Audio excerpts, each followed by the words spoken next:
नमस्कार सभी बच्चों को मेरा नमस्कार। मुख्यमंत्री अभ्युदय योजना के तहत केमिस्ट्री की इस क्लास में आप सबका स्वागत है। आज केमिकल इक्विलिब्रियम का लेक्चर 4 हम लोग स्टार्ट करेंगे, लेकिन लेक्चर 4 स्टार्ट करने से पहले हम लेक्चर 3 की कुछ बातों को रिवाइज करना चाहते हैं। लेक्चर 3 की कुछ बातों को हम रिवाइज करना चाहते हैं, जिससे कि इस लेक्चर को समझने में आपको कोई भी परेशानी ना हो। तो लेक्चर 3 में हम लोगों ने क्या पढ़ा था? लेक्चर 3 में हम लोगों ने कई केसेस पढ़े थे और उन केस में हमने स्टडी किया था कि इक्विलिब्रियम कांस्टेंट को प्रभावित करने वाले कौन कौन से कारक हैं, कौन कौन से ऐसे फैक्टर हैं जो इक्विलिब्रियम कांस्टेंट को प्रभावित करते हैं। तो मैंने ये पाया था, लास्ट में हमने जो case number 9 and case number 10 लिखवाया था, वो ये बताया था कि अगर के की वैल्यू, इक्विलिब्रियम कांस्टेंट की वैल्यू 1 से ज़्यादा है तो रिएक्शन फॉरवर्ड डायरेक्शन में चलेगी, ज़्यादा से ज़्यादा प्रोडक्ट बनेगा। लेकिन अगर के की वैल्यू 1 से बहुत कम है तो रिएक्टेंट ज़्यादा बनेगा, रिएक्शन बैकवर्ड डायरेक्शन को फेवर करेगी। तो इट मीन्स कि के की वैल्यू देख करके हम बता सकते हैं कि रिएक्शन किस डायरेक्शन में मूव करेगी, किस डायरेक्शन में प्रोसीड करेगी। के की वैल्यू अगर 1 से बहुत ज़्यादा है तो फॉरवर्ड, के की वैल्यू 1 से बहुत कम है तो रिएक्शन बैकवर्ड डायरेक्शन में प्रोसीड करेगी। आज हेडिंग डाल दीजिए।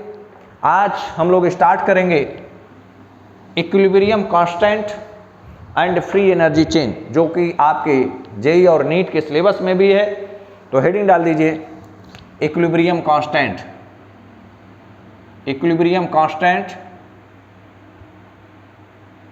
And free energy change, equilibrium constant and free energy change.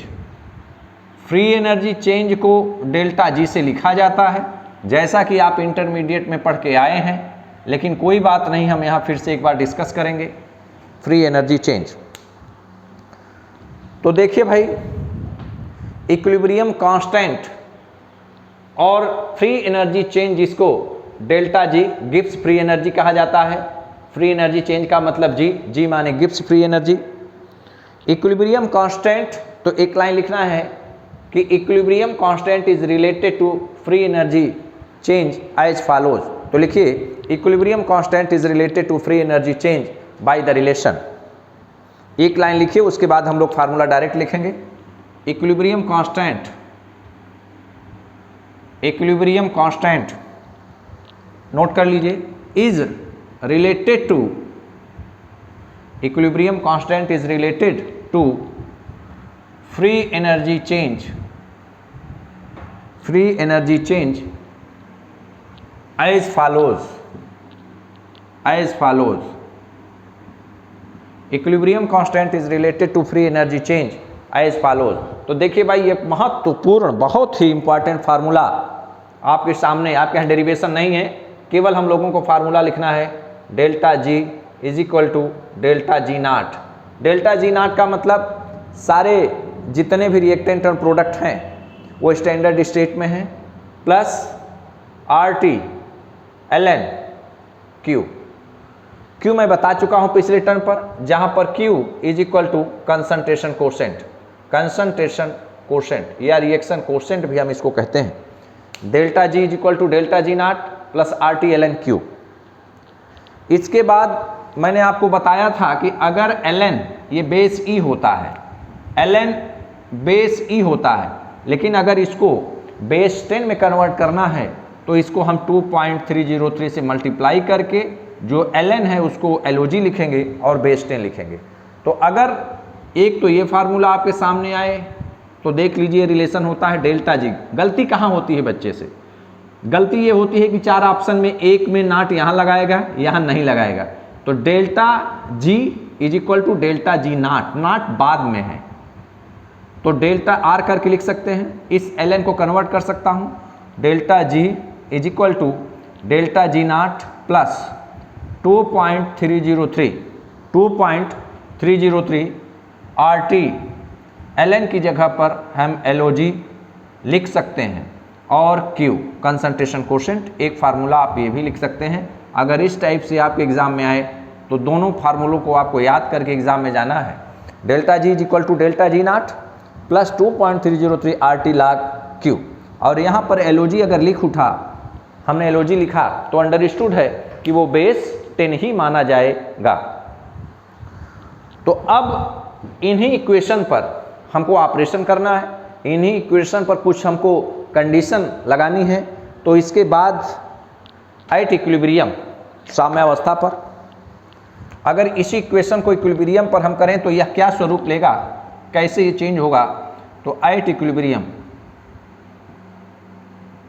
At equilibrium, at equilibrium साम्यावस्था पर, देखिए गलती यही होती है बच्चे से, साम्यावस्था पर वो 4 ऑप्शन देगा कि डेल्टा जी नॉट 0 होता है कि डेल्टा जी 0 होता है। तो साम्यावस्था पर डेल्टा जी की वैल्यू 0 होती है। Delta G is equal to 0, ध्यान रखिए जी नॉट 0 नहीं होता, तो बल्कि यहीं पर ब्रैकेट में लिख लीजिए delta G naught is not equal to 0। और हमको याद रखना है मेरे प्यारे बच्चों इस चीज को कि कभी भी ये एग्जाम में आ सकता है, आप नीट और जेई के, कि एट इक्विलिब्रियम साम्यावस्था पर कौन 0 होता है, डेल्टा जी 0 होता है कि डेल्टा जी नॉट 0 होता है। तो बताइए डेल्टा जी 0 होता है, डेल्टा जी नॉट की वैल्यू 0 नहीं होती, 0 नहीं होती है। ये हम लोगों को रिमेंबर करना है because it is very important regarding our examination of IIT and JEE. तो डेल्टा जी की वैल्यू 0 हो गया तो इसमें हम रखें, डेल्टा जी की वैल्यू 0 हो गई तो इसको हम रख सकते हैं इसमें। ये इक्वेशन नंबर 1 मान लीजिए। तो putting delta G is equal to 0 from equation 1, from equation 1, equation 1 से डेल्टा जी की वैल्यू जब 0 होगी तो उस समय जो Q होगा, ये कंसंट्रेशन कोशेंट, वो Kc या Kp के बराबर होगा, Kp और Kc के बराबर हो जाएगा। तो हम यहाँ पर डेल्टा जी की वैल्यू 0 रखें तो 0 is equal to delta G naught plus 2.303 RT LOG log K मैं ले रहा हूँ Kp Kc की जगह। तो इक्वेशन 1 इस तरीके से रिड्यूस हो गया। इसके बाद आप लोग यहाँ आ जाइए, इसके बाद इस इक्वेशन को लेते हुए आप लोग यहाँ आ जाइए। तो इसका मतलब 0 is equal to delta G naught plus 2.303 RT log K। इस डेल्टा जी नॉट को मैं इधर ट्रांसफर कर लूँ तो minus delta G naught is equal to, इसको मैंने इधर ट्रांसफर किया तो ये माइनस साइन, और ये जो क्वांटिटी है एज सच है तो 2.303 RT log K minus sign से मल्टीप्लाई कर दें दोनों तरफ, क्योंकि यहाँ माइनस साइन हटाना है। तो multiplying minus sign multiplying minus sign to both the sides, दोनों तरफ अगर हम करें तो ये वैल्यू बताइए भाई, अगर हम माइनस साइन से मल्टीप्लाई करें तो ये माइनस माइनस प्लस और यहाँ माइनस आ जाएगा। तो हमारे पास delta G naught is equal to minus 2.303 RT log K। Kp और Kc आप कुछ भी ले सकते हैं। तो delta G naught is equal to minus 2.303 RT log K की जगह Kp और Kc आप कोई भी इक्विलिब्रियम कांस्टेंट मैंने जनरल K मान लिया है। तो आप इसको नोट कर लिए, बहुत इंपॉर्टेंट फार्मूला है रिगार्डिंग योर एग्जामिनेशन। आपके परीक्षा के पॉइंट ऑफ व्यू से यह बहुत ही इंपॉर्टेंट फार्मूला है। तो हमारे पास delta G naught is equal to minus 2.303 RT log K, ये इंपॉर्टेंट है, इसको आप इंपॉर्टेंट कर लीजिए। और यहाँ पर चाहे मेंशन कर लीजिए कि नीट और जेई का एग्ज़ाम देने जाते समय आप इसको देख के जरूर जाएंगे। यहाँ पर डेल्टा जी नॉट क्या है, डेल्टा जी नॉट अगर निकालना हो तो डेल्टा जी नॉट है change in Gibbs free energy. Naughts क्या बता रहा है, कि reactant and product are present in standard state. तो डेल्टा जी नॉट अगर किसी को निकालना हो तो प्रोडक्ट की जो गिब्स फ्री एनर्जी है, Gibbs free energy of product minus summation of Gibbs free energy of reactant. Delta G naught is equal to summation of Gibbs free energy of product minus standard Gibbs free energy of reactant. Okay, और ये naught शब्द क्या बता रहा है? This is naught, it means कि reactant and products, naught शब्द ये बता रहा है कि reactants and products are in standard state, are in standard state. लिख लीजिए, नोट कर लीजिए। तो इस टाइप से हमने change in Gibbs free energy, delta G naught, equilibrium constant के बीच में जो संबंध पाया वो delta G naught is equal to -2.303 RT log K। ये फार्मूला आपको याद रखना है। यहाँ पर हम K भी ले सकते हैं, यहाँ पर हम KP भी ले सकते हैं, यहाँ पर हम KC भी लिख सकते हैं। तो यहाँ पर कहीं आप लिख लीजिए कि K इज इक्वल टू, यहाँ पर आप KP और KC, KP और KC, आप KP की जगह ले सकते हैं या आप KC ले सकते हैं। जो ये K है, K की जगह आप KP भी ले सकते हैं और KC भी ले सकते हैं। अब इसी इक्वेशन को देखते हुए, इस इक्वेशन को हम 3 केस लिखेंगे और तीनों केस कहीं ना कहीं, कभी ना कभी नीट और जेई में पूछे गए हैं। तो इंपॉर्टेंट नोट्स, छोटी सी एक हेडिंग डाल दीजिए, इंपॉर्टेंट नोट्स, महत्वपूर्ण नोट्स हैं। डेल्टा जी की वैल्यू अगर पॉजिटिव है, निगेटिव है, 0 है तो क्या क्या घटनाएं होंगी, क्या एक्सप्रेशन आएगा। तो पहले नंबर पे नोट 1, पहले नंबर पे नोट 1, नोट 1, नोट 1 में for spontaneous reactions, for spontaneous reactions, for spontaneous reactions.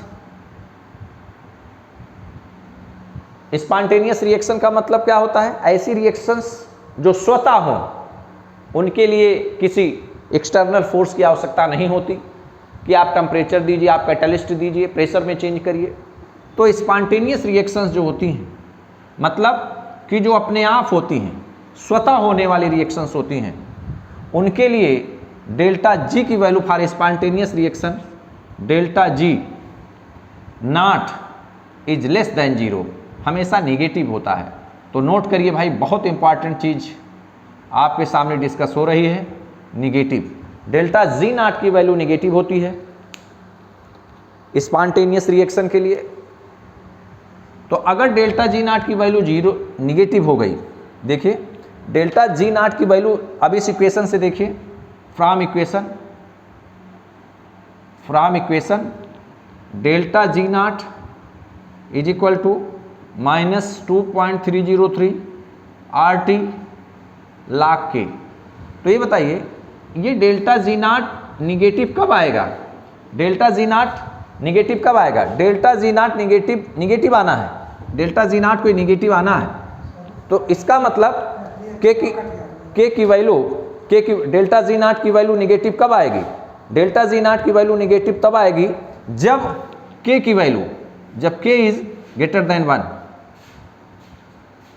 जब K की वैल्यू 1 से ज्यादा है, K की वैल्यू 1 से ज्यादा है, तो डेल्टा जी नॉट निगेटिव आएगा। तो ये कंडीशन हमको नोट करना है भाई कि delta G naught is less than 0 कब? when K is greater than 1, when K is greater than 1, जब K की वैल्यू 1 से ज्यादा है। ये बहुत इंपॉर्टेंट नोट्स है। रिएक्शन की वैल्यू, इक्विलिब्रियम कांस्टेंट की वैल्यू 1 से ज्यादा है, इसका मतलब कि रिएक्शन फॉरवर्ड डायरेक्शन में मूव करेगी, फॉरवर्ड डायरेक्शन, फॉरवर्ड डायरेक्शन। तो इसको आप नोट कर लीजिए कि डेल्टा जी नॉट निगेटिव तभी आएगा जब के की वैल्यू 1 से ज़्यादा। कई बार मेरे सामने से एग्जाम में एक गुजरा हुआ है कि delta G naught is less than 0।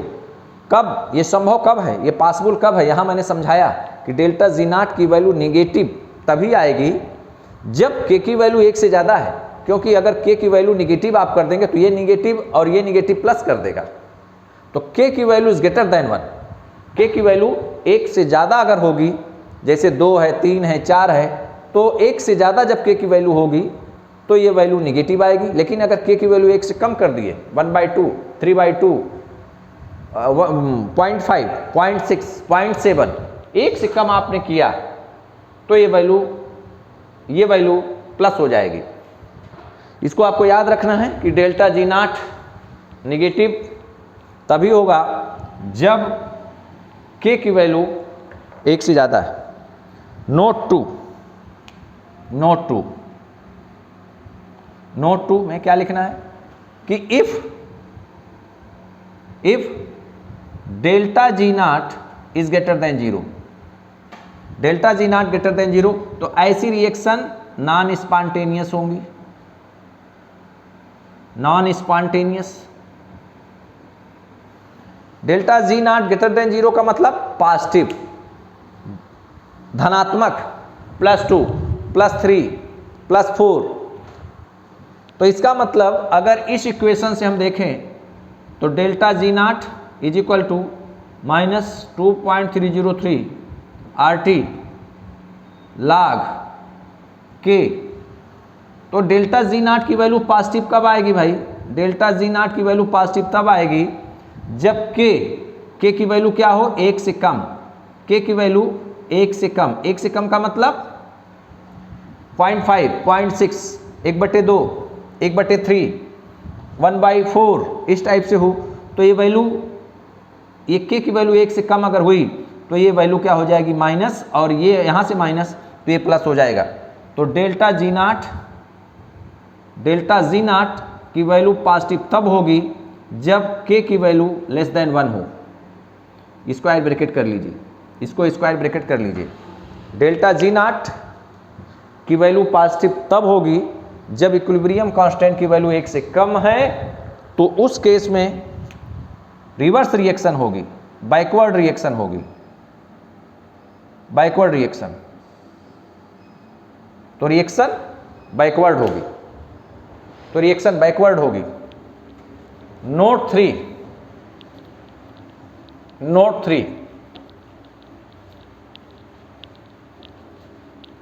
3 में क्या लिखना है भाई? हमने पहले नंबर पे देखा कि डेल्टा जी की वैल्यू निगेटिव है, डेल्टा जी की वैल्यू पॉजिटिव है, और तीसरे नंबर पर डेल्टा जी की वैल्यू 0 है। Delta G, case number 3, note 3, if delta G is naught is equal to 0, और यह जो स्टेज है ये इक्विलिब्रियम की स्टेज है, इक्विलिब्रियम, EQUILIBRIUM, ये इक्विलिब्रियम की स्टेज। तो हमारे पास जो फार्मूला है, हमारे पास फार्मूला है delta G naught is equal to -2.303 RT log K। तो ये बताइए डेल्टा जी की वैल्यू 0, डेल्टा जी नॉट 0 तभी होगा जब के की वैल्यू क्या हो जाए? 1। क्यों? क्योंकि ये log बेस 10 1 आएगा, और मैंने आपको एक फार्मूला बताया था कि log 1 base 10 is equal to 0 होता है। ये फार्मूला मैंने आपको बताया था। तो ये नेक्स्ट बॉक्स, तो हमारे पास 3 बॉक्स आए। नोट 1 में अगर रिएक्शन स्पॉन्टेनियस है तो delta G naught is less than 0, यह तभी संभव है जब के की वैल्यू 1 से ज़्यादा हो। If reaction delta G naught is greater than 0, non spontaneous reaction है, तो इसका मतलब कि के की वैल्यू 1 से कम होगी, तभी डेल्टा जी पॉजिटिव आएगा। फिर नेक्स्ट केस में जो कि लास्ट नोट है, उसमें मैंने बताया कि अगर डेल्टा जी नॉट 0 है, इक्विलिब्रियम की स्टेज है, तो delta G naught is equal to -2.30 RT log K के फार्मूले से डेल्टा जी नॉट की वैल्यू 0 तो के की वैल्यू 1 आ जाएगी। के की वैल्यू 1 आएगी तभी डेल्टा जी नॉट 0 होगा। तो ये 3 कंडीशन हमसे कई बार एग्जाम में पूछा गया है, इसलिए हम लोगों को इसको हमेशा याद रखना है। तो फाइनली तीन चीज याद रखना है। अगर कोई भी रिएक्शन स्पॉन्टेनियस है, स्वतः हो रही है, तो डेल्टा जी नॉट की वैल्यू निगेटिव। अगर कोई रिएक्शन नॉन स्पॉन्टेनियस है तो डेल्टा जी नॉट की वैल्यू पॉजिटिव। अगर कोई रिएक्शन इक्विलिब्रियम स्टेज में है, साम्यावस्था में है, तो डेल्टा जी नॉट की वैल्यू 0 होगी। तो फाइनली तीनों बातों को एक बॉक्स बना के हम लिखना चाहते हैं, तो लिख लिया जाए। यहीं एक बॉक्स बनाइए और इस बॉक्स में लिखिए फाइनली वी हैव। फाइनली, तो इसमें 3 पॉइंट आप लोगों ने देखा कि डेल्टा जी नॉट पहले नंबर पे लेस देन 0, इसका मतलब ये स्पॉन्टेनियस रिएक्शन थी, ऐसे शॉर्ट में लिखिए। ये तभी संभव है, लेस देन 0 ये तभी संभव है कि जब k की वैल्यू 1 से ज़्यादा हो, इक्विलिब्रियम कांस्टेंट की वैल्यू 1 से ज़्यादा हो। सेकेंड नंबर पे दूसरा पॉइंट क्या था कि delta G naught is greater than 0, यहाँ पे नॉन स्पॉन्टेनियस, तो k की वैल्यू इज लेस देन 1। और थर्ड नंबर पे delta G naught is equal to 0, तो यह तभी संभव है जब k की वैल्यू 1 हो। और ये स्टेज ऑफ इक्विलिब्रियम है, साम्यावस्था है। ये नीट के लिए बॉक्स है, जेई के लिए बॉक्स है, बहुत इंपॉर्टेंट है कि delta G naught less than 0 spontaneous reaction तभी संभव हो जब k की वैल्यू 1 से ज़्यादा हो। यहाँ पर अगर ये बॉक्स को थोड़ा बढ़ा देता हूँ, क्योंकि एक चीज़ लिखना है, अगर k की वैल्यू 1 से ज़्यादा है तो फॉरवर्ड डायरेक्शन में रिएक्शन मूव करेगी, अगर k की वैल्यू 1 से कम है तो बैकवर्ड डायरेक्शन में रिएक्शन मूव करेगी, और अगर इक्विलिब्रियम स्टेज ये है, इक्विलिब्रियम स्टेज, ओके। 3 चीज़ें हैं, delta G naught less than 0 spontaneous, non spontaneous, equilibrium. इन बातों को हमको याद रखना है, तो इसको नोट कर लीजिए। अब हम लोग लॉ ऑफ मास एक्शन का एप्लीकेशन पढ़ेंगे। लॉ ऑफ मास एक्शन याद है भाई किसी को? लॉ ऑफ मास एक्शन, द्रव्यनुपाती क्रिया का नियम। मैंने आपको बताया था, गुलबर्ड और पीवागे ने इसको डिक्टेट किया था, इसको एक्सप्लेन किया था। गुलबर्ड और पीवागे ने ये कहा था कि किसी भी सब्सटेंस का रेट उसके एक्टिव मास के डायरेक्टली प्रोपोर्शनल होता है। The rate at which a substance react is directly proportional to its active mass. और किसी रिएक्शन का जो रेट होता है वो रिएक्टेंट के प्रोडक्ट के, रिएक्टेंट के एक्टिव मास के प्रोडक्ट के डायरेक्टली प्रोपोर्शनल होता है। ये गुलबर्ड और पीवागे ने बताया था। तो आप हेडिंग डाल दीजिए application of law of mass action, application of law of mass action, application of law of mass action. Heading है एप्लीकेशन ऑफ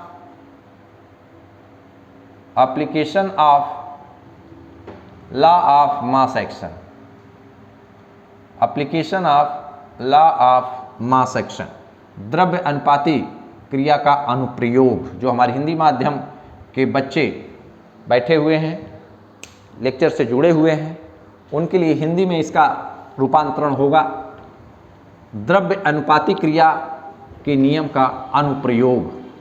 कहाँ कहाँ कैसे हम उसको यूटिलाइज करेंगे, कैसे प्रॉब्लम सॉल्व करेंगे, कैसे हम न्यूमेरिकल सॉल्व करेंगे।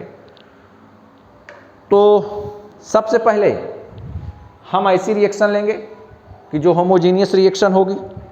तो होमोजीनियस रिएक्शन ऐसी रिएक्शन होती हैं कि जिसमें रिएक्टेंट और प्रोडक्ट दोनों सेम स्टेज में हो, दोनों का जो फेज हो वो सेम स्टेज में हो। तो पहले नंबर पे, फर्स्ट नंबर पे होमोजीनियस रिएक्शंस, पहले नंबर पे होमोजीनियस रिएक्शंस, पहले नंबर पे होमोजीनियस रिएक्शंस, पहले नंबर पे होमोजीनियस रिएक्शंस। या होमोजीनियस इक्विलिब्रियम। होमोजीनियस इक्विलिब्रियम का मतलब कि जिसमें reactant and products are in same phase, that is reactants and products, reactants and products ARE are in the same phase, जिसमें reactant और product same phase में हों, ऐसी रिएक्शन को हम होमोजीनियस रिएक्शन कहते हैं। और इसी के अंतर्गत फर्स्ट गैसियस इक्विलिब्रियम, इसी के अंतर्गत पहला gaseous equilibrium GASEOUS, gaseous equilibrium,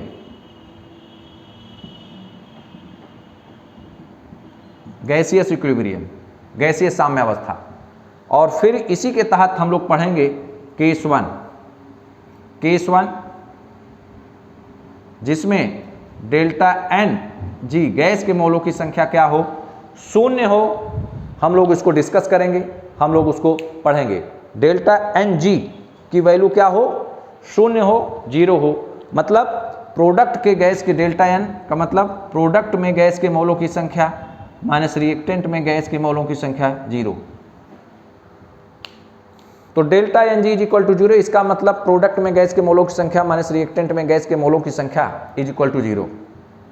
law of mass action में होमोजीनियस रिएक्शन पढ़ेंगे, ऐसी रिएक्शंस जिसमें रिएक्टेंट और प्रोडक्ट सेम फेज में हों।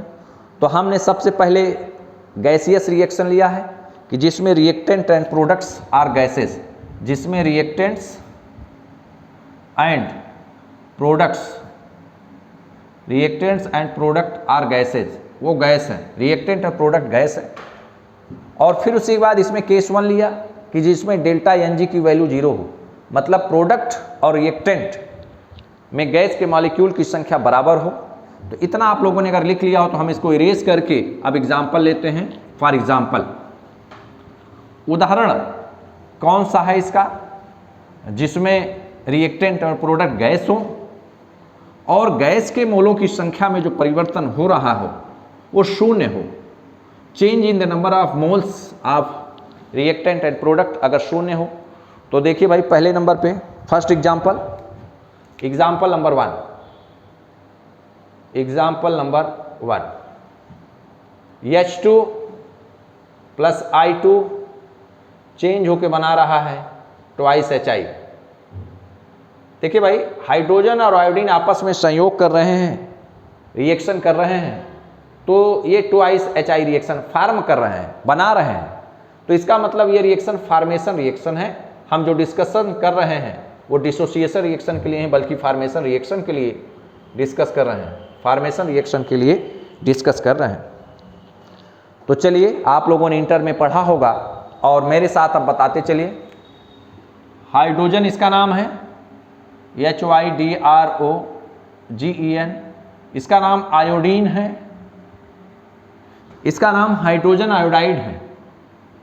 ये भी गैस, ये भी गैस, ये भी गैस, तो इसका नाम है hydrogen iodide, hydrogen iodide. Note कर लीजिए। इसी के लिए हम लोगों को यहाँ लिखना है कि Kc क्या होगा, Kp क्या होगा, यही तो निकालना है हम लोगों को। तो इसको मैं इरेज कर देता हूँ, क्योंकि यहीं पर हमें नंबर ऑफ मोल्स लिखना है। तो देखिए भाई, एट इनिशियल स्टेज में एट टी बराबर zero time, at T is equal to zero time, मतलब कि number of moles at T बराबर जीरो टाइम पर, number of moles at T बराबर zero time, number of moles at T is equal to zero time पर। ये H2 है, ये I2 है। इसके इनिशियल मोल मैंने माना A, इसके मोलों की संख्या मैंने माना B।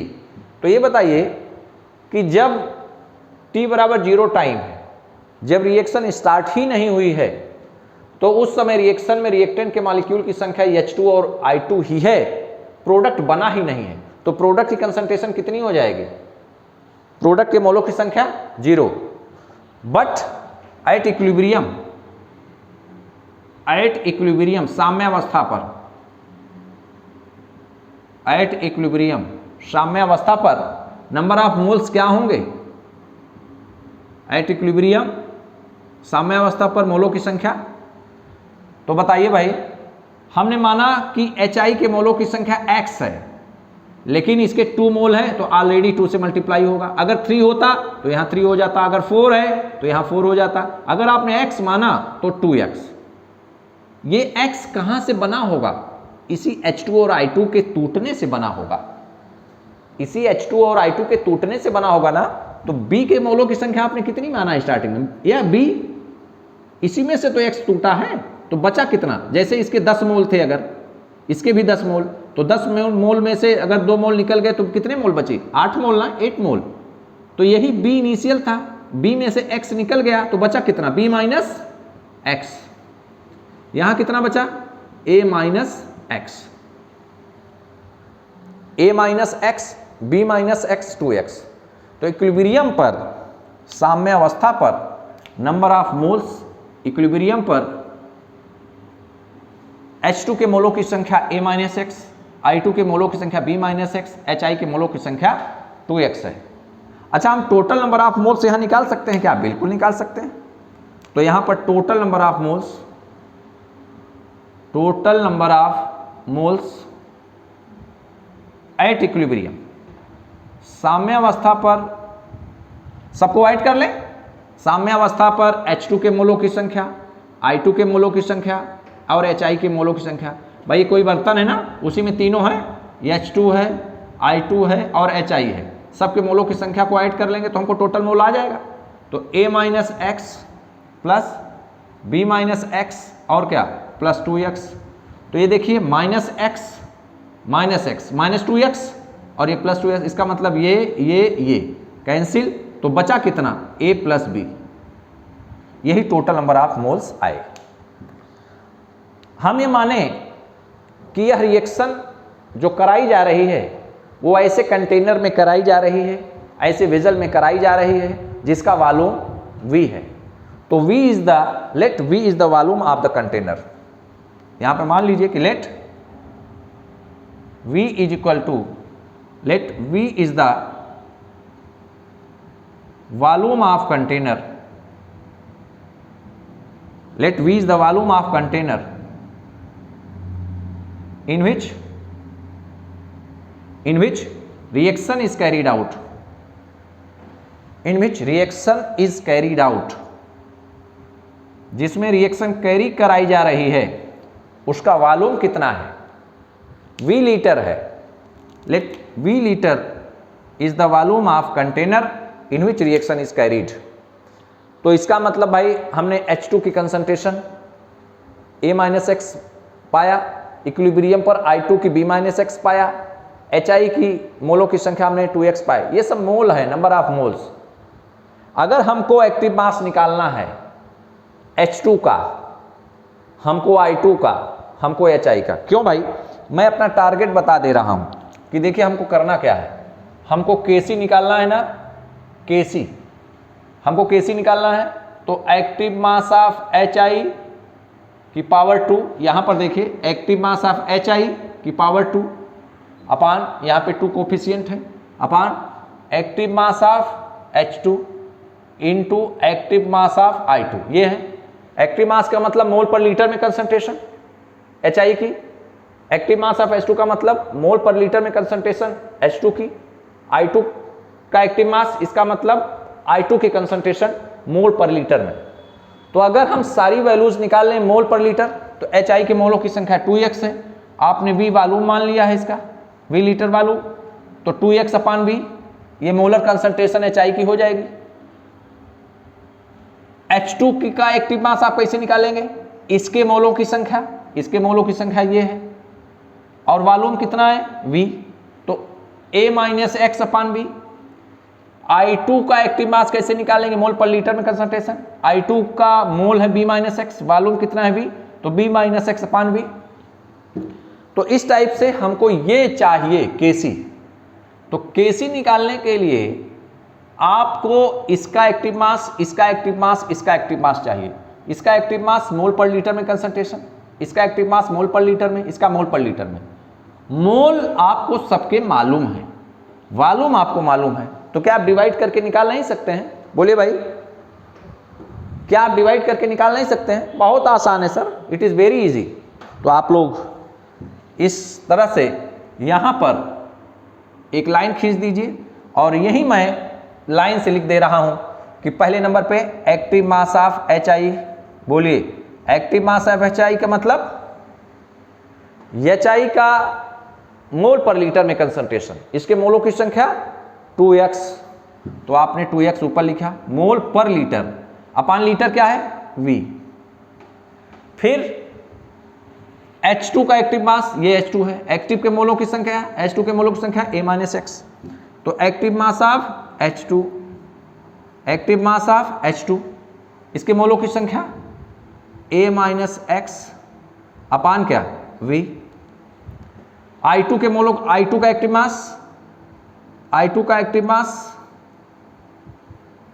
I2 का एक्टिव मास ये है B-X, इसके मोल B-X अपान V। तो HI का active mass 2x upon B, H2 का एक्टिव मास A-X अपान B, I2 का एक्टिव मास B-X अपान V। ये सारी वैल्यूज उठा करके हम यहां रख दें तो रखा जाए, पुटिंग ऑल वैल्यूज, तो देयरफॉर यहां से सारी वैल्यूज हमको रखना है, तो पुटिंग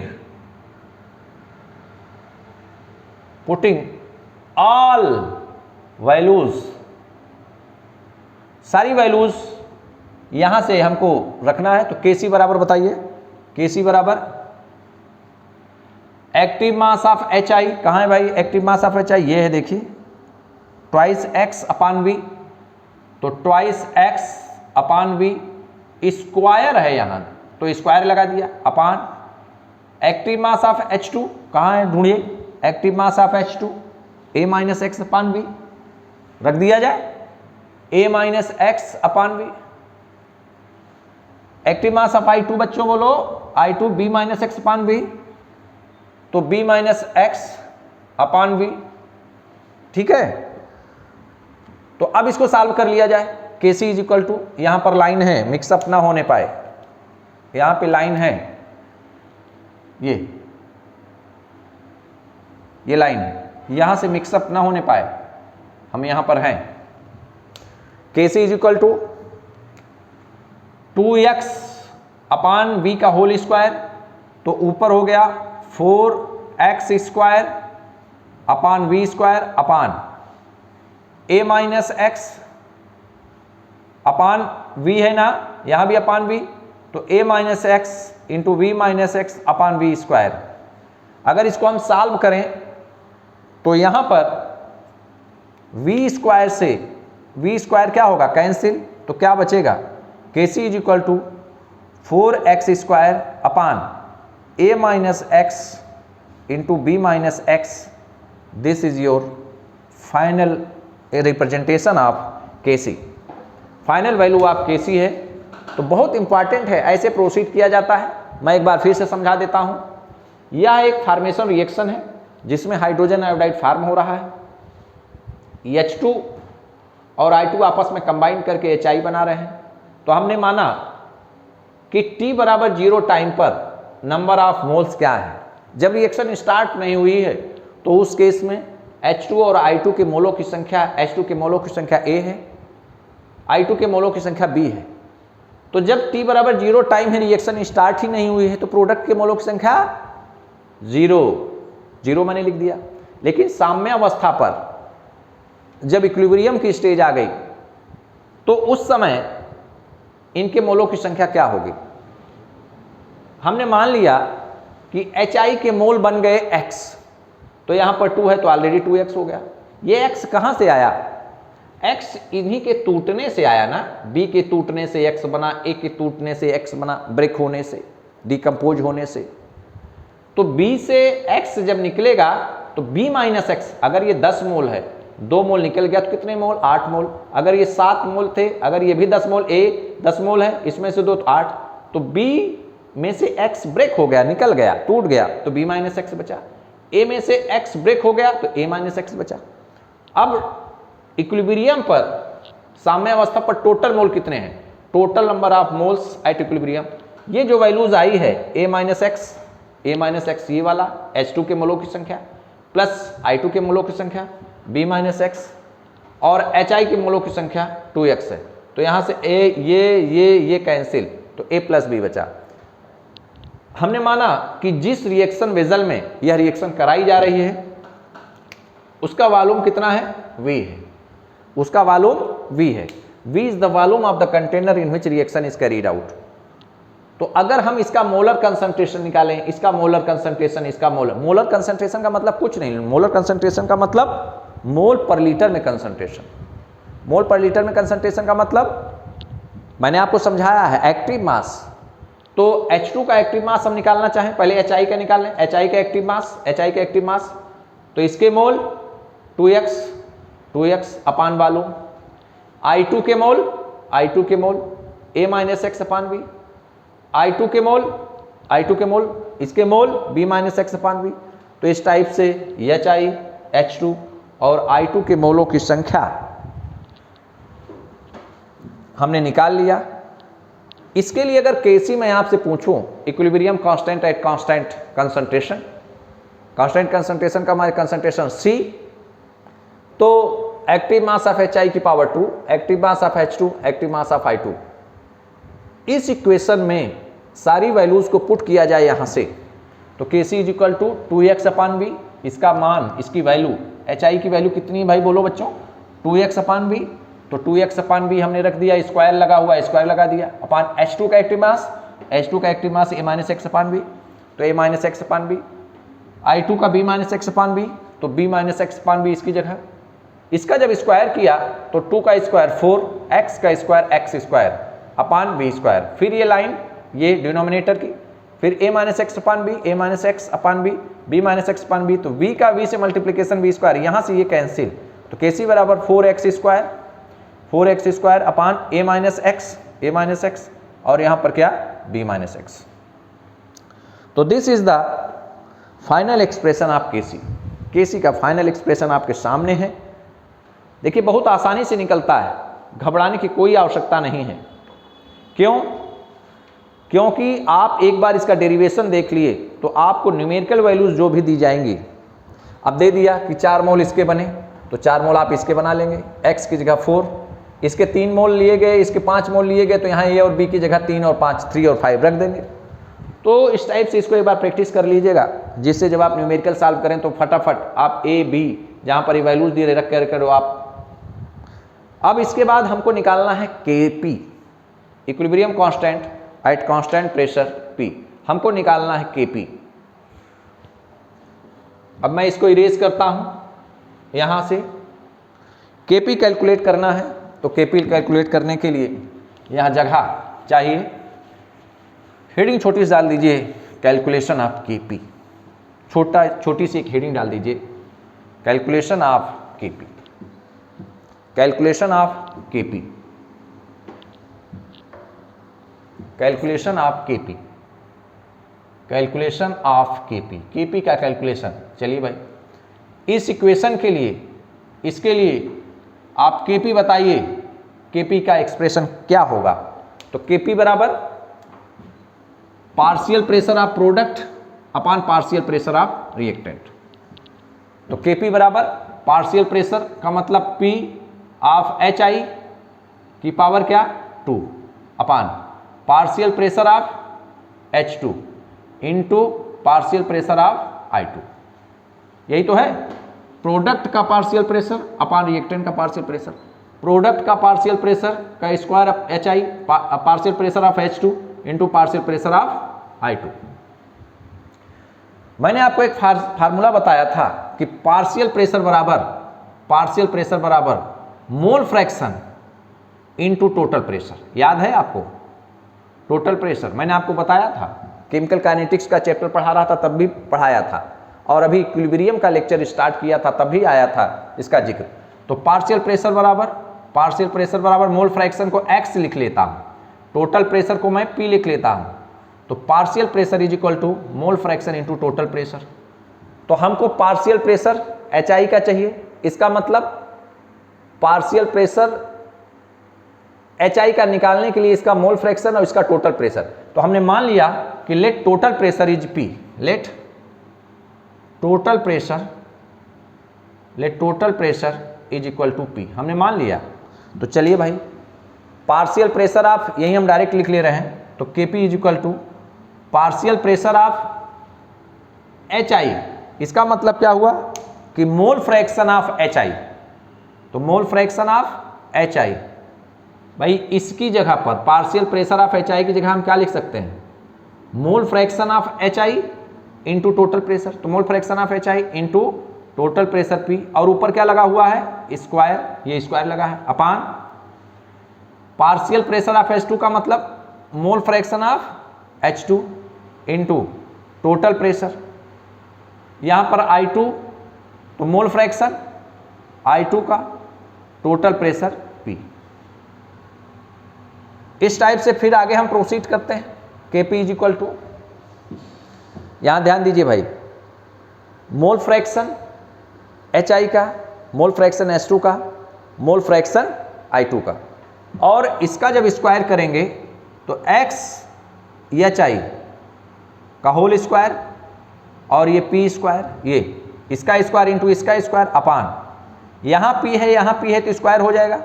तो मोल फ्रैक्शन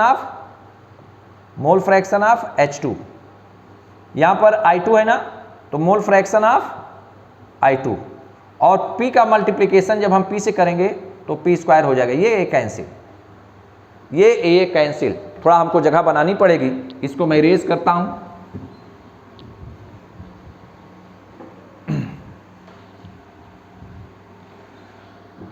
यहां पर इसके मोलों की संख्या is equal to A plus B, total mole A plus B यही थे। इसके बाद मैं यहां लिख देता हूं, एक लाइन आप खींच दीजिए जिससे मिक्सअप ना हो। तो Kp is equal to mole fraction कैसे निकाला जाता है, मैंने आपको बताया है। मोल फ्रैक्शन, यहां पर मैं आपको बता दूं कि मोल फ्रैक्शन मैंने आपको बताया था, फिर से मैं बता दे रहा हूं। मोल फ्रैक्शन को x से लिखा जाता है individual mole upon total number of moles, individual mole upon total number of moles. तो अगर हमको HI का मोल फ्रैक्शन निकालना है तो इसके इंडिविजुअल मोलों की संख्या कितनी है, 2x इक्विलिब्रियम पर। टोटल नंबर ऑफ मोल्स कितने आपने निकाले, टोटल नंबर ऑफ मोल्स आपने निकाले A प्लस बी, स्क्वायर कर देंगे इसका मोल फ्रैक्शन। तो हम सबका मोल फ्रैक्शन निकाल लें इसी टाइप से। तो चलिए भाई, मोल फ्रैक्शन ऑफ HI बताइए सब लोग, individual mole upon total number of mole. Individual mole HI के कहाँ हैं, इंडिविजुअल मोल 2x है, 2x। टोटल नंबर ऑफ मोल आपने निकाला है, total number of moles upon A plus B. Mole fraction किसका चाहिए, हम मोल फ्रैक्शन चाहिए H2 का, तो हमने H2 का मोल फ्रैक्शन निकाला। इसके मोलों की संख्या कहाँ है, इसके मोलों की संख्या बोलिए, H2 के मोलों की संख्या, H2 के मोलों की संख्या A माइनस एक्स है, तो A minus x upon total मोल कितने हैं A प्लस बी। फिर उसके बाद मोल फ्रैक्शन ऑफ I2 बताइए, mole fraction of I2, individual mole कितने हैं, ये देखिए इंडिविजुअल मोल इसके कितने हैं, B माइनस एक्स अपान टोटल मोल आपने निकाला है ना A प्लस बी, तो A प्लस बी। तो इस टाइप से आपने मोल फ्रैक्शन HI का निकाल लिया, आपने मोल फ्रैक्शन H2 का निकाल लिया, आपने मोल फ्रैक्शन I2 का निकाल। ये सारी वैल्यूज हम लिख देना, इस इक्वेशन को आप मान लीजिए, इस पूरे इक्वेशन को मान लीजिए इक्वेशन 2, इस पूरे इक्वेशन को इक्वेशन 2, और इस इक्वेशन को मान लीजिए 1। तो now from equation 1 and 2, now from equation 1 and 2, समीकरण 1 और 2 को ध्यान से देखिए। हमारे पास Kp बराबर क्या है, Kp बराबर x mole fraction of HI का square upon mole fraction of H2 into mole fraction of I2, mole fraction of H2 into mole fraction of I2 is equal to यहाँ स्क्वायर कर देता हूँ मैं, is equal to mole fraction HI का कितना आया, twice x upon A plus B, twice x upon A plus B का square upon बताइए mole fraction of H2, mole fraction of H2 A minus x upon A plus B, A minus x upon A plus B. फिर बोलिए I2 का mole fraction, ये I2 का mole fraction B minus x upon A plus B, तो B minus x upon A plus B. तो हमारे पास क्या बचा भाई, अगर हम नीचे रखें लिखें तो इधर देखिए Kp बराबर क्या आया, 2x का square 4x square upon A plus B का होल स्क्वायर, तो ये आया 4x square upon A plus B का होल स्क्वायर अपान, नीचे चलिए ये A माइनस एक्स है, ये B माइनस एक्स है, ये A माइनस एक्स और ये B माइनस एक्स, और नीचे क्या है A plus B into A plus B, तो A प्लस बी का होल स्क्वायर, तो ये कैंसिल, तो क्या बचा, क्या बचा, क्या बचा बोलो भाई, Kp इज इक्वल टू क्या बचा, 4x square, 4x square upon A minus x into B minus x, 4x square upon A minus x और B माइनस एक्स। Kp की value I 4x square A minus x B minus x. Kc की value आप देखिए ध्यान से, Kc की value भी यही आई थी क्या जी, हाँ सर यही आई थी, Kp की वैल्यू जो आ रही है यही वैल्यू Kc की थी। तो ऐसी रिएक्शंस क्यों ऐसा हुआ, आपने कहा था ना जब आपने Kp और Kc में संबंध निकाला था, तो आपने कहा था कि Kp बराबर Kc RT की पावर डेल्टा एन, आपने कहा था, आपने कहा था कि अगर डेल्टा एन की वैल्यू 0 हो जाए तो यहाँ पर Kp is equal to Kc हो जाता है, कहा था ना, क्योंकि ये RT की पावर 0 हो जाएगा और इसकी वैल्यू 1 आ जाएगी। तो इसीलिए क्योंकि देखिए प्रोडक्ट में गैस की मोलों की संख्या 2 है, रिएक्टेंट में भी गैस की मोलों की संख्या 1 और 1 2 है, तो 2 minus 2 is equal to 0, delta N निकालेंगे। तो इस टाइप से Kp और Kc दोनों की वैल्यूज सेम आ गई, Kp और Kc दोनों की वैल्यूज सेम आ गई, क्यों आई, तो यहां पर आप लोग नोट कर लीजिए Kp is equal to 4x square upon A minus x B minus x. तो हमारे पास Kp और Kc का रिलेशन दोनों बराबर है, तो फाइनली वी हैव हम लोग नोट कर लें, देख लें कि Kp और Kc का जो एक्सप्रेशन है वो सेम आया है। सेम इसलिए आया कि यहाँ डेल्टा n की वैल्यू 0 है, तो ऐसी रिएक्शन जिसमें डेल्टा n की वैल्यू 0 होती है उसमें Kp और Kc दोनों बराबर आते हैं। तो फॉर एग्जाम्पल या नोट इसी में करके फाइनली करके लिख लीजिए, finally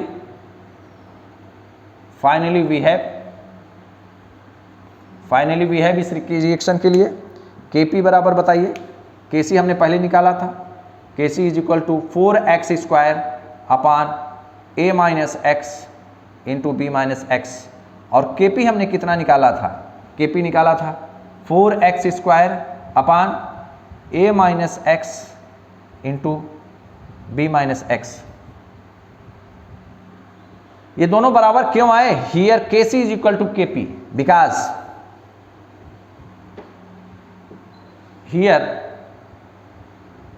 Kc is equal to Kp since delta Ng gas के मोलों की संख्या क्या है, 0 है, इसीलिए यहां पर Kc और Kp दोनों की वैल्यू सेम आई हैं।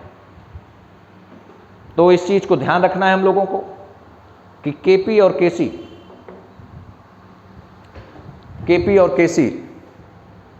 तो हम लोगों ने Kp निकाला, हम लोगों ने Kc निकाला, हमने पाया कि Kp और Kc दोनों सेम हैं। तो ऐसी रिएक्शन जिसमें डेल्टा एन की वैल्यू शून्य हो जाती है, वो रिएक्शंस Kp और Kc दोनों बराबर होता है उसमें। इसी टाइप से आप लोग, अगर हम आपको एक एग्जांपल दें कि गैसियस रिएक्शन हो, अभी तक मैंने बताया कि ये गैसियस रिएक्शन है, ये भी गैस है, ये भी गैस है, ये भी गैस है, और डेल्टा एन की वैल्यू आपने देखा लिखा होगा कि 0 है। लेकिन अगर मैं ऐसी रिएक्शन दूं कि जो फार्मेशन रिएक्शन हो और डेल्टा एन की वैल्यू शून्य ना हो, तो उस स्थिति में आप Kp और Kc कैसे निकालेंगे? तो आप लिखिए case 2 for gaseous reaction in which delta N is not equal to 0। Next case 1 था, केस 1 में मैंने पहला एग्जांपल लिया गैसियस रिएक्शन का, जिसमें डेल्टा एन की वैल्यू 0 हो गई। डेल्टा एन की वैल्यू 0 का मतलब प्रोडक्ट में जो भी गैस के मॉलिक्यूल थे उतनी ही संख्या रिएक्टेंट में गैस के मॉलिक्यूल की थी। लेकिन अब हम लोग पढ़ेंगे केस 2। केस 2 में हम लोग ये स्टडी करेंगे कि डेल्टा एन की वैल्यू शून्य ना हो। तो नोट करके लिखिए या केस 2 करके लिख लीजिए। For the gaseous reactions in which delta case 2, case 2 CASE case 2। Case 2 में हम लोग क्या लेंगे? इफ फॉर्मेशन रिएक्शन है और delta Ng is not equal to 0, मतलब प्रोडक्ट में गैस की मोलों की संख्या माइनस रिएक्टेंट में गैस की मोलों की संख्या ये शून्य के बराबर ना हो, ये 0 के बराबर ना हो, इक्वल टू 0 ना हो। तो ऐसी रिएक्शन हैबर्स प्रोसेस से अमोनिया बनाने की जो रिएक्शन है वो बहुत सूटेबल एग्जाम्पल है। N2 + 3H2 is equal to twice ammonia. For example N2 + 3H2 is equal to twice ammonia. For example N2 gaseous stage में प्लस 3H2 गैसियस स्टेज में, ये सब गैसियस स्टेज में लिखने की कोई आवश्यकता नहीं, is equal to twice ammonia. इसमें भी वही काम है, ये फार्मेशन रिएक्शन है, N2 और SO आपस में कंबाइन करके अमोनिया बना रहे हैं। इसमें भी वही काम, इसके इनिशियल मोलों की संख्या A, इसके इनिशियल मोलों की संख्या B, और इनिशियल का मतलब t बराबर 0 टाइम पर, तो प्रोडक्ट बना ही नहीं तो ये शून्य। लेकिन अगर इक्विलिब्रियम पर नंबर ऑफ मोल हम देखें तो हम माने कि इसके मोलों की संख्या x तो 2x, और इसके मोलों की संख्या b माइनस, तो स्टार्ट करके लिखते हैं कि number of moles, number of, या थोड़ा आगे से लिखें, number of moles at t बराबर 0 टाइम पर। मोलों की संख्या, इसके मोलों की संख्या a माना मैंने, इसके मोलों की संख्या b, तो इसके मोलों की संख्या 0। लेकिन इक्विलिब्रियम पर, एट इक्विलिब्रियम, साम्यावस्था पर, EQUILIBRIUM, एट इक्विलिब्रियम मतलब कि एट t टाइम पर number of moles at t time पर नंबर ऑफ मोल्स, इसके मोलों की संख्या मैंने मान लिया कि x है, इसके मोलों की संख्या मैंने मान लिया x है। तो फिर वही कहानी कि इसके कितने मोल हैं, इसके कितने मोल हैं 2, तो हमने 2 लिख दिया। चलिए भाई, ये जो x बना, ये x कहाँ से आया होगा? इन्हीं H2 और N2 के टूटने से, ब्रेक होने से बना होगा। तो B से अगर x मोल टूट गए तो बचे कितने? B minus x। लेकिन ध्यान देने की बात है मेरे प्यारे बच्चों, यहाँ पर x जो ब्रेक हुआ, यहाँ इसके 2 मोल थे तो ये 2x हो गया। तो जैसे ये x यहाँ से निकला वो 3x के फॉर्म में निकलेगा, तो यहाँ से ये x टूटा तो ये 3 की कमी कर देगा। x अगर यहाँ 5 मोल इसके ब्रेक हुए होते तो 5 मोल अगर ब्रेक हो रहे हैं तो चूंकि 3 है तो 5 × 3 = 15 मोल की कमी होती। b माइनस 15 हम करते तो यहाँ पर इसके x मोल जब ब्रेक हुए तो अब 3 मोल इसके हैं, 3 से मल्टीप्लाई हो रहा है 3 से, तो ये हो जाएगा b माइनस 3x। यहाँ बताइए यहाँ पर क्या है 1 है तो कोई मतलब नहीं है, तो ये a माइनस x। हमको निकालना केसी है, हमको निकालना पहले केसी है ना, तो हम लोगों को केसी अगर निकालना है तो केसी बराबर formula active mass of ammonia की power 2 upon active mass of N2 into active mass of H2 की पावर क्या 3। तो एक्टिव मास का मतलब मोल पर लीटर में कंसंट्रेशन, मोल पर लीटर में कंसंट्रेशन, मोल पर लीटर में कंसंट्रेशन। तो हम मोल तो निकाल चुके, लेकिन लीटर की कोई केस नहीं है हमारे पास, लीटर की कोई कहानी नहीं, तो हम मान लें let V litre is the volume of container, let V liter is the volume of container in which reaction is carried out,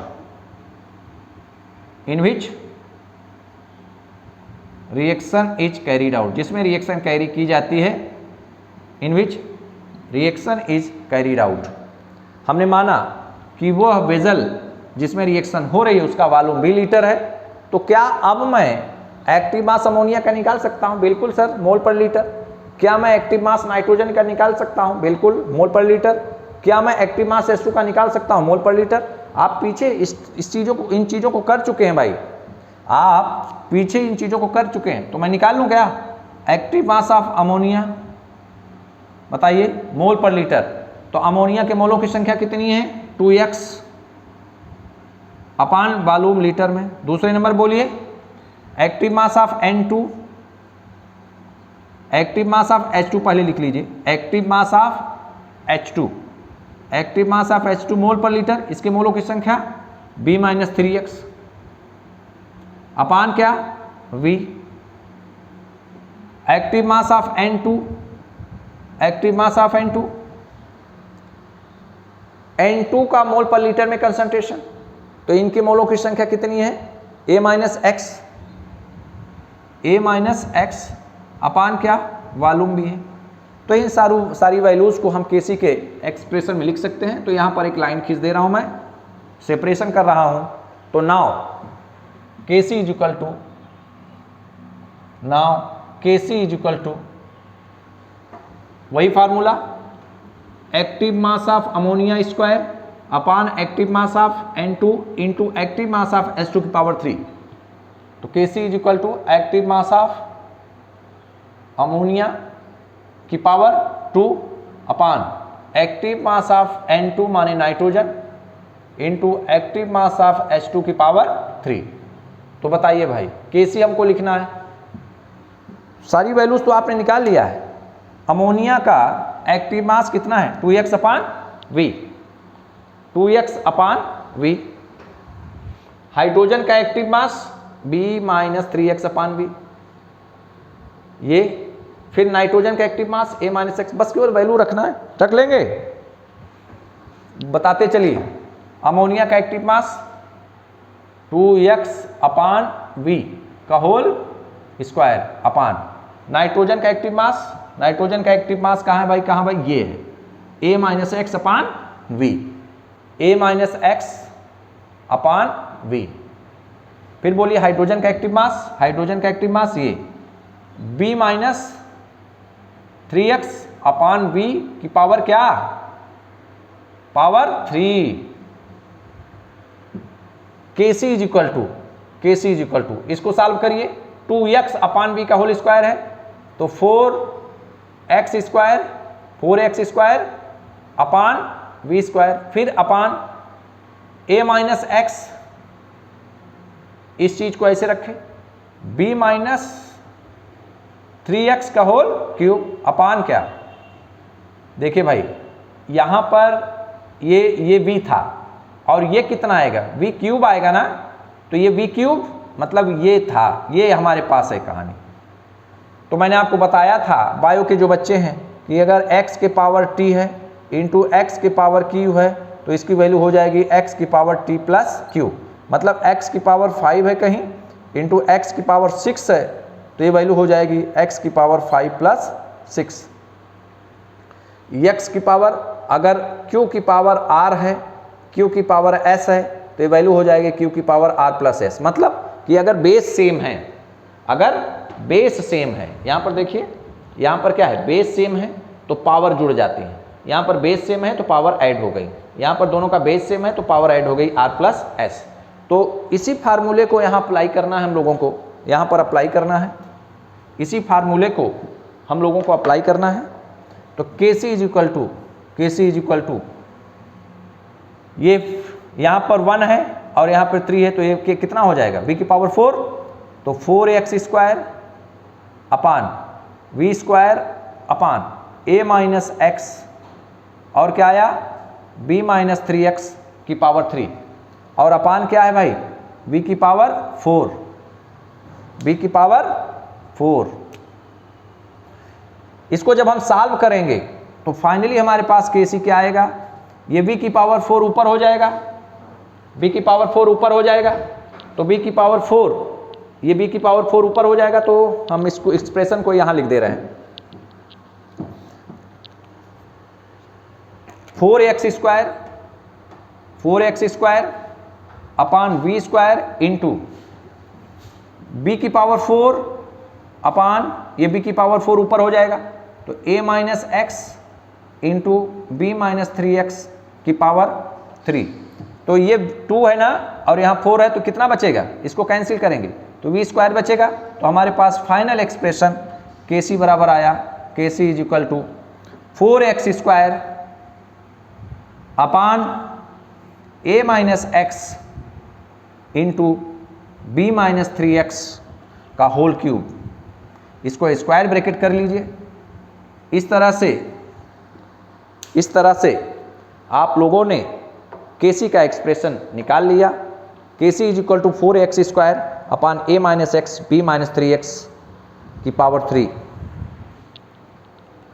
मैं फिर से आपको एक बार समझा दे रहा हूं, फिर से बता दे रहा हूं कि ऐसी रिएक्शन मैंने लिया है जिसमें डेल्टा एन की वैल्यू 0 ना हो। यहाँ पर 2 है और यहाँ पर टोटल इसके 1, इसके 3, 4 है, तो 2 माइनस 4 इज इक्वल टू -2। मतलब डेल्टा एन की वैल्यू 0 नहीं आई, 0 नहीं आई, -2 आई। तो नाइट्रोजन और हाइड्रोजन आपस में अपक्रिया कर रहे हैं, तो ट्वाइस अमोनिया बना रहे हैं। इसके इनिशियल मोलों की संख्या मैंने a माना, इसके b माना, तो रिएक्शन जब हुई नहीं है t बराबर 0 टाइम पर, तो इसके मोलों की संख्या 0। लेकिन इक्विलिब्रियम स्टेज पर मैंने माना कि अमोनिया के मोलों की संख्या x बन गया है, तो यहाँ पर 2 है तो 2 से मल्टीप्लाई हो जाएगा, 3 होता 3, 5 होता तो 5। ये जो x बना है b के टूटने से बना है और इसमें 3 से मल्टीप्लाई है, तो जो ये टूटेगा 3 से मल्टीप्लाई होकर टूटेगा, तो b माइनस 3x, ये चूंकि यहाँ पर कुछ नहीं है 1 है, तो a माइनस एक्स किया। हमने माना कि जिस रिएक्शन वेजल में रिएक्शन हो रही है उसका कंटेनर का वॉल्यूम b लीटर है, तो इसका एक्टिव मास, इसका एक्टिव मास, इसका एक्टिव मास मैंने मोल पर लीटर करके निकाल लिया है। इन सारी वैल्यूज को हमने पुट कर दिया है, इन सारी वैल्यूज को हमने पुट किया है यहाँ पर, सारी वैल्यूज को हमने पुट किया है यहाँ पर, ये देखिए एरो बना के मैंने लगा दिया। तो Kc बराबर active mass of ammonia square active mass of N2 active mass of H2, तो 2x अपान बी का square a minus x upon B, b minus 3x upon B cube हो गया। तो Kc बराबर दिस हमने solve करके निकाल लिया कि Kc is equal to 4x square a minus x B minus 3x का होल क्यूब। इसको आपको याद रखना है। अब आपको मैं एक होमवर्क दे रहा हूं, आप लोग इसके लिए Kp निकालिएगा। मैं इसका हिंट बता दे रहा हूं, तो छोटी सी हेडिंग डाल दीजिए आप, कैलकुलेशन ऑफ Kp। आप हेडिंग डाल दीजिए calculation of Kp, calculation of Kp। इसी रिएक्शन के लिए चूंकि हम देखेंगे कि Kp और Kc बराबर नहीं आएगा, चूंकि डेल्टा n की वैल्यू इसमें 0 नहीं है, क्योंकि Kp Kc के बराबर तभी होता है उसी कंडीशन में जब डेल्टा n की वैल्यू 0 हो। तो आप छोटी सी हेडिंग डाल दीजिए। आपका होमवर्क मैं दे रहा हूं आपको, आप अपने घर पर बैठ के करिएगा, और अगर आपको नहीं आएगा तो मैं पुनः बताऊंगा, लेकिन आप प्रैक्टिस करिएगा।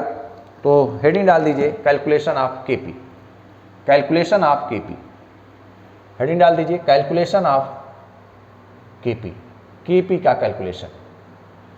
तो बताइए भाई, अगर हम Kp लिखें इस रिएक्शन के लिए तो Kp बराबर पार्शियल प्रेशर ऑफ अमोनिया की power 2 upon partial pressure of N2 into partial pressure of H2 की पावर 3। ये तो आप लिखने में एक्सपर्ट हैं।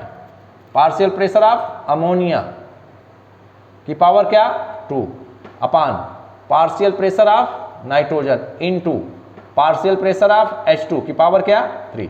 और मैंने आपको फार्मूला बताया था कि partial pressure is equal to mole fraction into total pressure. Mole fraction individual mole upon total mole, तो टोटल मोल यहां हम निकाल लें। Total number of moles, total number of moles आप निकाल लें। a माइनस एक्स इसका मोल प्लस b माइनस 3x इसका मोल प्लस 2x, यही तो मैंने निकाला था, सबराइट किया ना। a minus x, B minus 3x और 2x। तो a, ये देखिए a minus x minus minus 3x, तो क्या हो जाएगा ये a प्लस बी और ये माइनस 4x और प्लस 2x। तो a प्लस बी 2x में से 4x नहीं घटेगा लेकिन माइनस के साथ घट जाएगा, तो ये वैल्यू आई टोटल नंबर ऑफ मोल्स।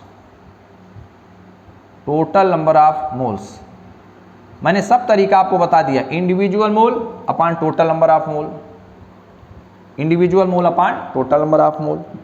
तो Kp बराबर पार्शियल प्रेशर का मतलब mole fraction of ammonia into total pressure को P मान लिया square upon mole fraction of N2 को partial pressure is equal to mole fraction of क्या इंटू, बोलिए भाई, partial pressure of H2 mole fraction of H2 into total pressure की power cube.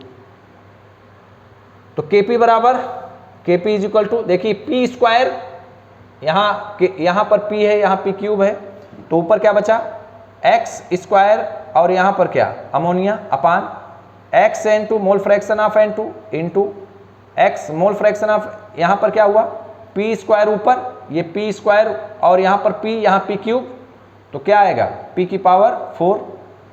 तो ये P स्क्वायर से P की power 4 cancel होगा, तो क्या बचेगा, तो ये बचेगा 1 अपान P स्क्वायर। तो ये बताइए क्या आप लोग मोल फ्रैक्शन की वैल्यू यहाँ रख नहीं सकते हैं? मोल फ्रैक्शन की वैल्यू आप लोग रख नहीं सकते हैं। Mole fraction individual mole upon total number of mole, individual mole upon total number of mole. P square को ऐसे रहने दीजिएगा।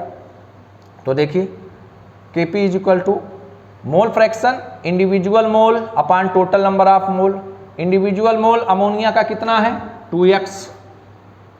2x अपान टोटल मोल कितने हैं a plus B minus 2x, a plus B minus 2x upon nitrogen का mole fraction individual mole a minus x, total mole a plus B minus 2x into N2 plus 3H2, ये 3H2 था तो यहाँ पर क्या हो गया cube.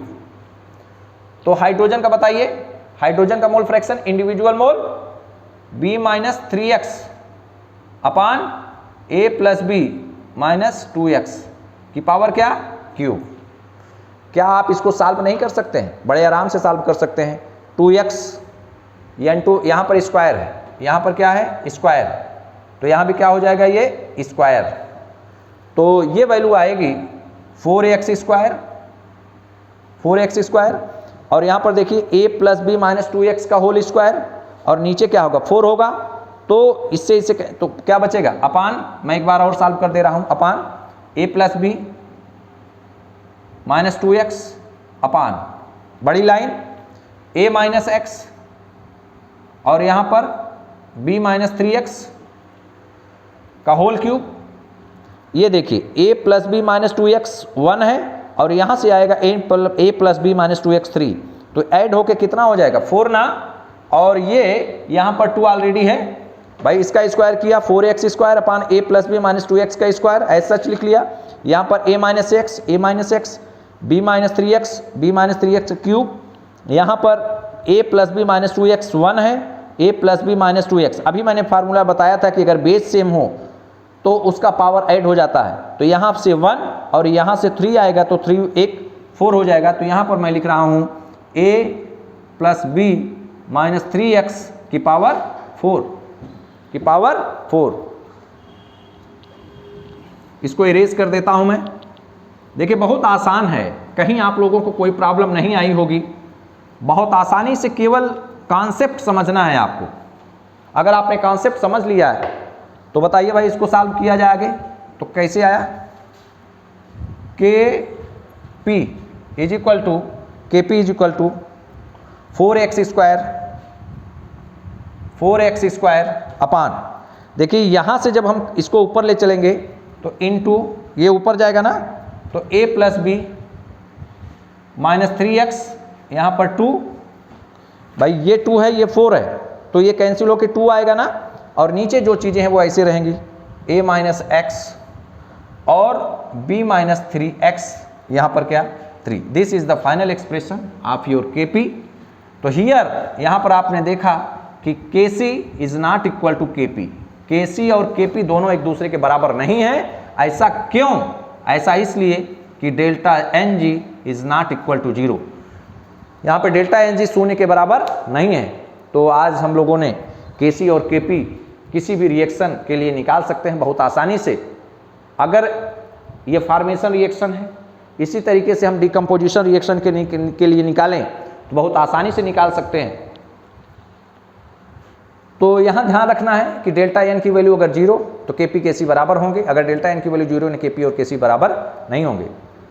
तो इस इक्वेशन में अगर हम देखें कि a mole b mole 0 2x और इसके b माइनस 3x इसके a माइनस x, तो हमने इन सारी वैल्यूज़ को लेते हुए पार्शियल प्रेशर निकाला, मोल fraction into total pressure, mole fraction individual mole upon total mole को कैलकुलेट करते हुए हम यहाँ पर आए, हम फाइनली यहाँ पर आए, ये हम फाइनली यहाँ से यहाँ पहुँचे थे ये दिस। तो आज हम लोगों ने क्या पढ़ा इसको मैं रिवाइज कर लेता हूँ, जैसा कि हम लोग हमेशा करते आए हैं कि लेक्चर को समराइज करते हैं, रिवाइज करते हैं। तो आज हम लोगों ने जब स्टार्ट किया तो हमने कहा इक्विलिब्रियम कांस्टेंट और गिब्स फ्री एनर्जी में कुछ संबंध होता है, रिलेशन होता है। तो मैंने आपको 3 नोट्स बताए कि अगर डेल्टा G0 की वैल्यू लेस देन 0 है तो ये लेस देन 0 तभी संभव होगा जब K की वैल्यू 1 से ज़्यादा है। हमने बताया कि डेल्टा G0 की वैल्यू ग्रेटर देन 0 है, ये तभी संभव है जब K की वैल्यू लेस देन 1 हो। डेल्टा G0 की वैल्यू इक्विलिब्रियम वाली स्टेज है तो K की वैल्यू 1 है।